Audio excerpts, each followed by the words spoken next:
પ્રથમ જ્યોતિર્લિંગ સોમનાથ મંદિરના શ્રાવણ રૂપી શિવોત્સવનો જાજરમાન પ્રારંભ છે। સમગ્ર વાત કરવામાં આવે તો દેવાદિદેવ સોમનાથ મહાદેવના સાનિધ્યમાં શ્રાવણ મહિનાનો ભવ્ય પ્રારંભ થયો છે। શ્રાવણનો પ્રથમ દિવસ એટલે કે સોમવાર હોય અને સોમનાથ મંદિરના પરિસરમાં મહાદેવના દર્શન કરવા દેશભરમાંથી હજારોની સંખ્યામાં શ્રદ્ધાળુઓ પહોંચી રહ્યા છે। શ્રાવણના પ્રથમ સોમવારે જ અભૂતપૂર્વ સંખ્યામાં ભક્તો ઉમટ્યા હતા। ભક્તોનો મહાસાગર જોવા મળ્યો છે। શિવની આરાધના મહાપર્વ એવા શ્રાવણ માસના પવિત્ર સોમવારે સોમનાથ મહાદેવના દર્શન કરી ભક્તિનું માથું બાંધવા દેશ વિદેશના શ્રદ્ધાળુઓ સોમનાથ પહોંચ્યા હતા। વહેલી સવારથી જ ભાવિકોનો પ્રવાહ અવિરતપણે સોમનાથ મંદિરમાં શરૂ રહ્યો છે।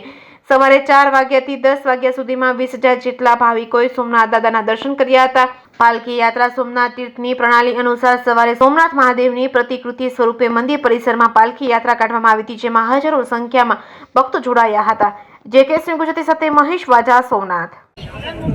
જય સોમનાથ। આજે શ્રાવણ માસના પ્રથમ દિવસ અને પ્રથમ સોમવારે સોમનાથ મહાદેવના દર્શને સવારે આવેલા હતા અમે, અને ઘરેથી સવારે 4 વાગે ચાલીને નીકળ્યા હતા, અને આજે સોમનાથ મહાદેવના દર્શન કરી આરતીનો લાભ લીધો, અને આજે લાખોની ભીડ જોવા મળી, અને ભક્તો શિવ ભક્તો લાખોમાં જોવા મળ્યા અમને। જય સોમનાથ।